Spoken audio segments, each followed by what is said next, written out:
4.5 centuries ago, a group of Swiss citizens determined to apply the teachings of Jesus simply and directly to every aspect of their lives.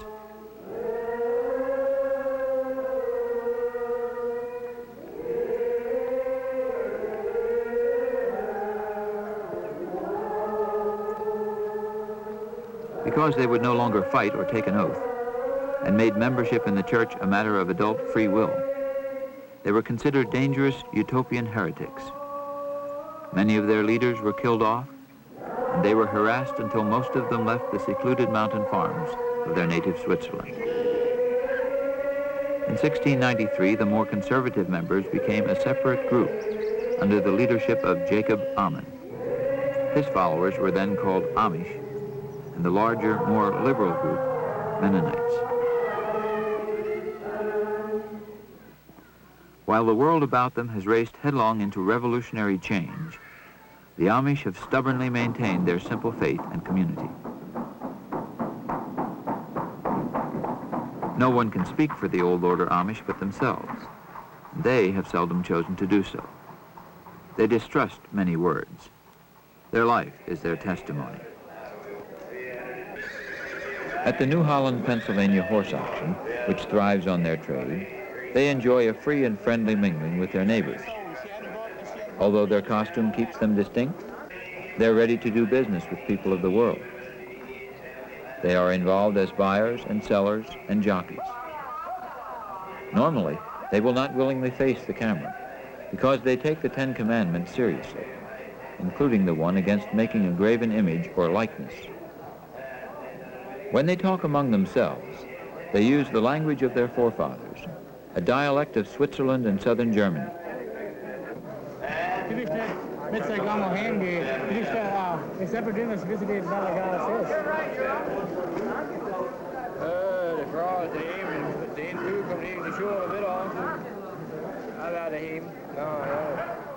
They cherish it as the language of their faith and their community.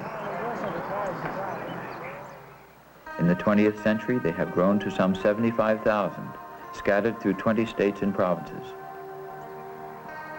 Harley Wagler left his Amish community in Kansas for the university at 19. He tells what it's like to grow up on an Amish farm. Right from the very start, he develops an Amish way of looking at things simply because he doesn't have much opportunity to be exposed to other influences. So that you are extremely conscious of your family, your home setting.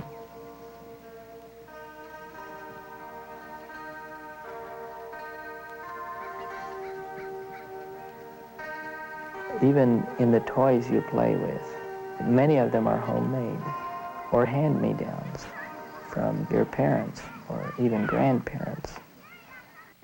You are very close to nature. I remember I used to spend hours as a child walking out through the trees, looking at insects, birds, animals. They fascinated me. And it was part of my growing up.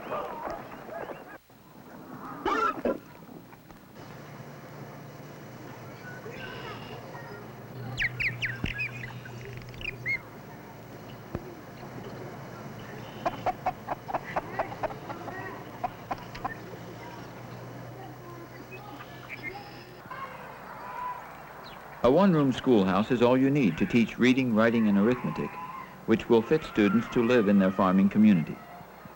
When the larger society discarded the 19th century type schools, the Amish set up a system in order to preserve them for themselves. At recess, there's plenty of chance for exercise without expensive worldly sports equipment. Physical and social enjoyment, rather than competitiveness, is the point of the game. Here, the father can be confident that his teaching at home is not canceled out in his children's education. As a lay trustee, he writes and signs the rules for the school he pays for without state funds. Textbooks printed by an Amish publishing house stress the virtues of humility, duty, truthfulness, kindness, and orderliness. Teaching about God is often considered too sacred for the school and left to the church and home. The Amish were deeply moved by the words of Chief Justice Warren Burger in the landmark Supreme Court decision of 1972, which recognized the legality of the Amish educational way within the American system.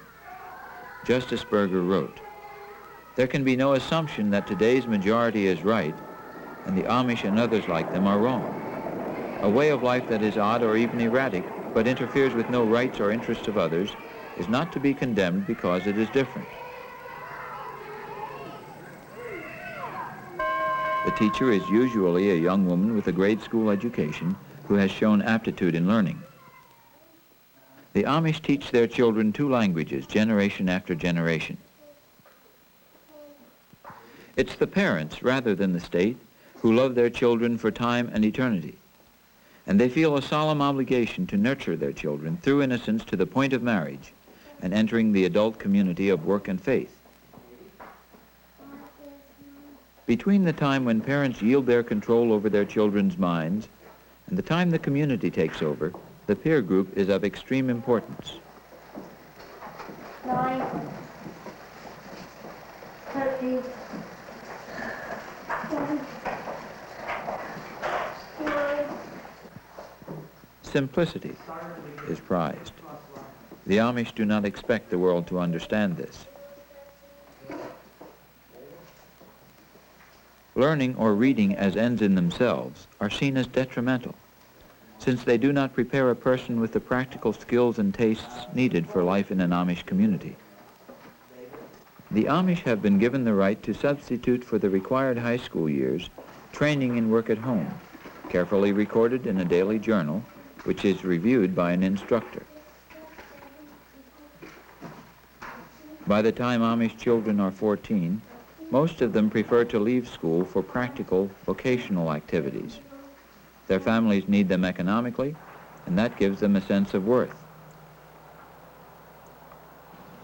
Clothing, like all other aspects of Amish society, is strictly defined by what the Amish call their ordnung. The ordnung is the set of rules which the ministers present. This is the set of rules you live by. Having stopped the clock of style centuries ago, the Amish make their clothing express obedience to the ordnung of the congregation and the suppression of hochmut, or pride. The opposite of pride is demut, or humility. Demut is what you would like to be characterized by, because this is godliness. They delight in the natural colors of the earth, but they very carefully control the use of those colors so that they never become a means by which the individual asserts himself or herself over against the community. Innocent children are not in as much danger of exploiting color for egotistic purposes, but even their dress must declare their identity.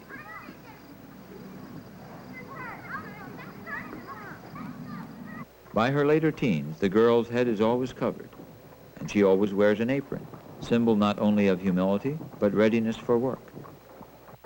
On weekdays, a kerchief may be allowed, but when meeting the public or on Sundays, she wears her cap neatly starched, and a Sunday dress which will later serve for weekday use. You know, it is possible, even within the limitations of Amish dress, to demonstrate hochmut if you stretch the limitations of the ordnung. For example, at home, we were not to wear pockets on our shirts because you could put nice things in here and these would be visible. Some of the young people would wear these. This was in a sense rebellion, but it was also hochmut. It was one way of saying, look at me, look at what I have that you don't have. That is hochmut. And it's very important, especially for a married person, not to demonstrate this. Demut is the thing that you must strive for. To be humble, an Amish home must be simple, but it's always substantial and, in its strictness, often beautiful.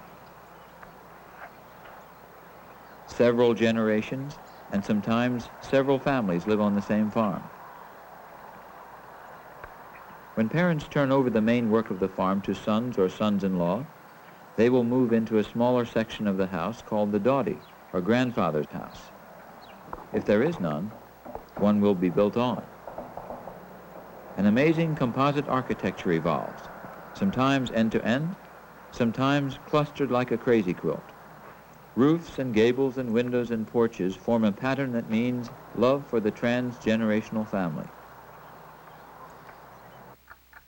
Inside, it's just as plain and functional.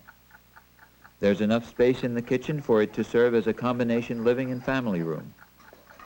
And the atmosphere of an earlier time persists.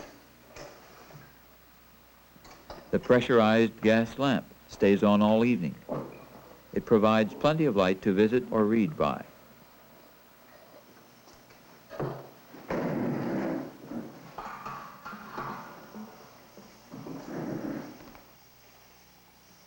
The sitting room is for company, and a few nice things in it speak for hospitality more than pride. A fancy calendar is acceptable because it's old-fashioned. Consciousness of the family extends back through the generations. The Word of God, in German, has the place of respect in the sitting room. Plenty of chairs provide for long Sunday afternoons of visiting. The strictest of the Amish would have no upholstered furniture. Folding doors can be opened to make a large area for church services at home. By Saturday afternoon, preparations for a day of worship and visiting are nearly completed. The Amish don't go to a church. Their church meets in their homes. A special wagon transports benches from house to house.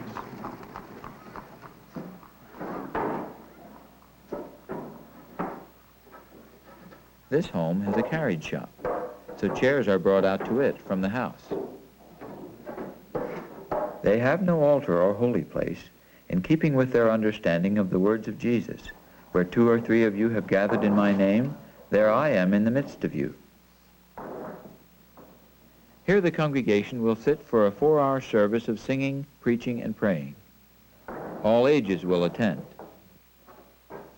Chairs are supplied in the front rows for aged members and ministers. The preaching will be done by men without special training who have been selected for the role of minister from the congregation by the casting of lots. On Sunday morning, when the people arrive in church, they stop before the church house or the house and turn the wheels to one side so that the ladies can get out of the buggy. Adult men, or the married men, will go in together, and the young fellows will always stay and go in just at the very last minute. And this is always a very exciting experience because it's usually arranged so that when you come in, you have to walk in front of all the other people and then circle around behind and sit on the back bench. So this is a very exciting experience, especially if you know that the girls out in the kitchen will be watching you as you walk in. For their congregational singing, the Amish use the Ausbund, or selection, the oldest Protestant hymn book in continuous use. It consists mainly of martyr ballads and spiritual songs written by European Anabaptists in the 16th century. They sing by oral tradition, embellishing the ancient melodies almost beyond recognition.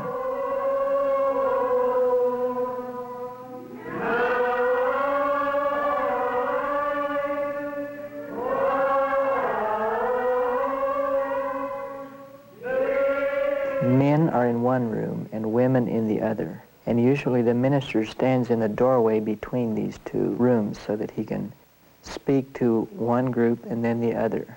And while they are preaching, they will usually develop a rhythm, kind of sing-song method of delivery.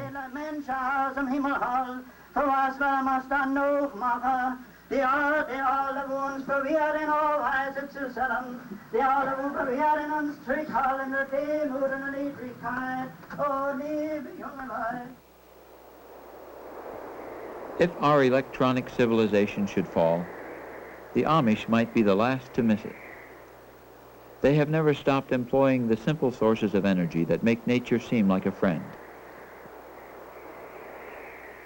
The wind lifts water to an old railroad tank car upended at a spot on the farm higher than the buildings, and gravity takes it back down to the faucet. So much of what seems different about the Amish is only their continuing to practice what everybody used to, long after almost everybody else has stopped doing it. Wind isn't the only free energy the Amishman taps. By damming the stream in his meadow, the farmer stores up enough power to turn a little wheel, even when there's no wind. It works for the family night and day, and even when the neighbor's electricity goes off, there'll be constant running water for man and beast on this Amish farm. The standard color for the Amish family buggy in Lancaster County is gray. Made by his own people, it may cost the Amishman $1,500. He resisted electric lights until modern traffic and state laws made them necessary. Now his lights flash a constant warning along country roads, pre-20th century vehicle ahead. As the gap widens between the Amish ways and those of their neighbors, place is saved for them in a kind of amazement that such ways could survive so far into the 20th century. And it isn't easy.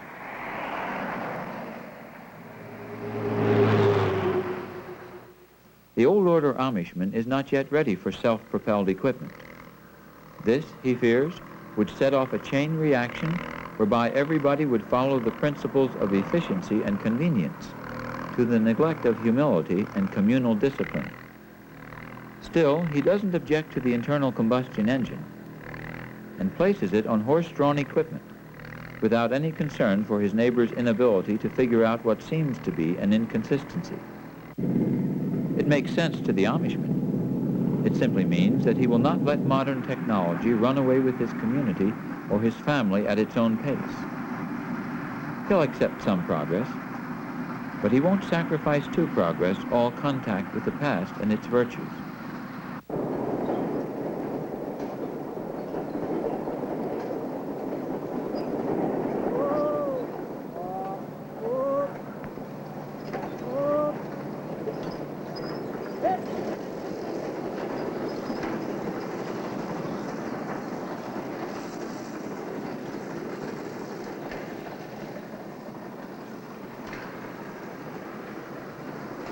What the Amish lose in speed, they gain in fellowship.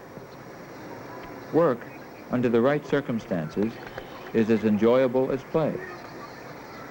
Shared work is, in many cases, the Amishman's recreation.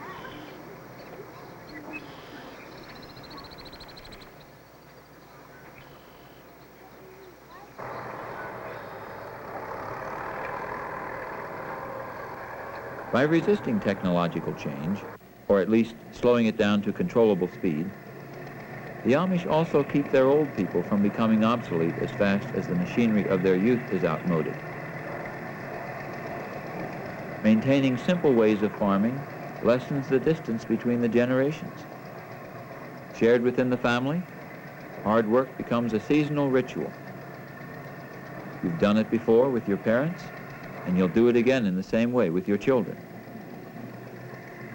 Greater speed and size in their implements might eliminate some labor, but the Amish find their happiness and meaning in labor, rather than in escape from it.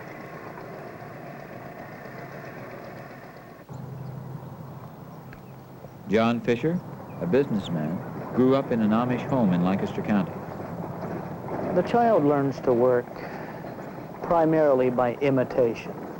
He learns to respect work because it's close to shameful to be lazy. He begins to work as soon as he is physically capable. You ask him to gather the eggs as soon as he's able to carry a bucket out into the chicken house. He is taught to have responsibility. And it's very serious to accept your responsibilities and fulfill them. You like play very much too. But in order to enjoy play, it's good to have some work done so that you feel you deserve play. At farm auctions, Amish and Old Order Mennonite boys sometimes play corner ball, a form of dodgeball with a homemade leather-covered ball thrown from four corners. Here the Mennonites are throwing, and the Amish are in the ring. When he's hit, he has to leave the ring. If the thrower misses, he's out.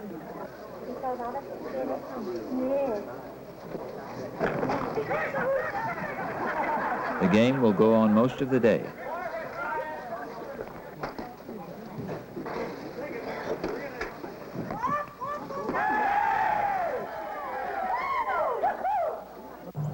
The boy always takes the initiative in asking for a date and in choosing the girl he wants to court. Sometimes this initiative will be somewhat conditioned and even sometimes predetermined by who the parents approve or disapprove of. Amish girls lovingly build up a trousseau as they anticipate marriage. They almost never plan for independent careers. The girl and the girl's family is still a very steadying influence. And if the boy wants to marry the girl, he has first got to join the church, and he will join the church, and he does not question that for a moment.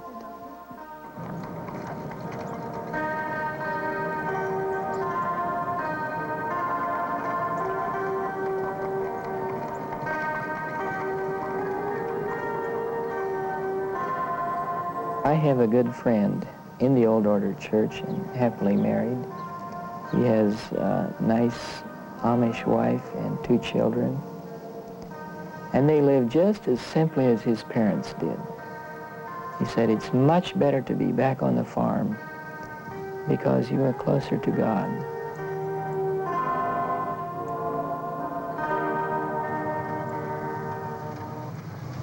The strength of the Amish community is dramatically visualized after a barn or house burns. The Amishman is never alone in his troubles, and he is bailed out by people he knows, rather than by a commercial insurance policy. Everybody just automatically gets together. There's no word that goes out. It's a happening, and it happens, and it always happens the same way.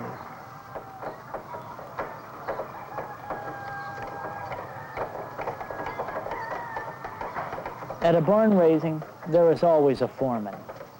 The carpenter foreman is the overall foreman and overseer, but you will very seldom hear or notice the carpenter foreman because he delegates leadership silently and forcefully and really has things very well organized.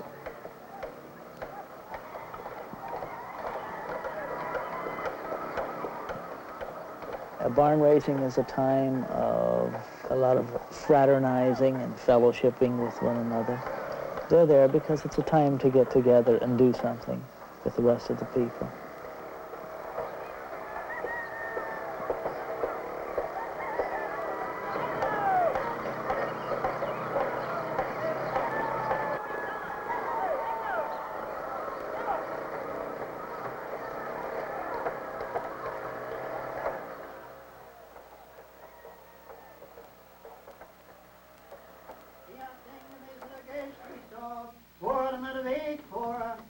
When the Amishman's body is returned to the earth he has tilled, he is surrounded in death as he was in life by his community.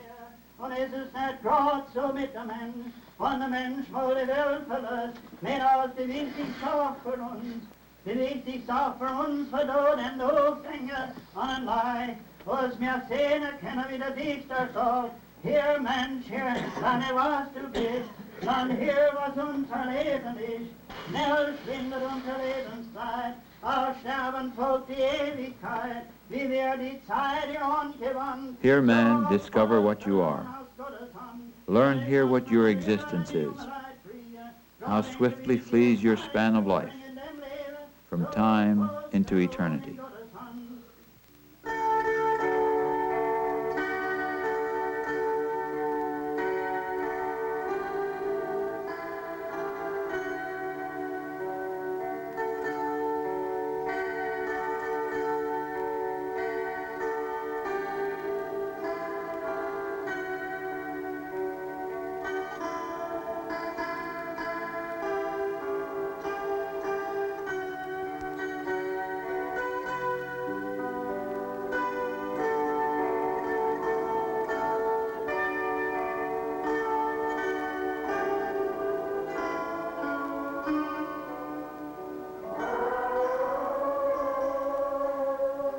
They are a people who, in their respect for the law of God, cherish the earth and keep it, who will not sacrifice community for convenience, who have not been caught up in progress, who know how to accept limits, who believe that order brings unity and contentment.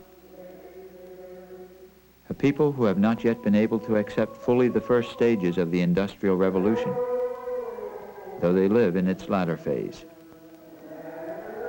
A people who don't discard the past, who fear pride, and who don't argue with nature, who live what they believe.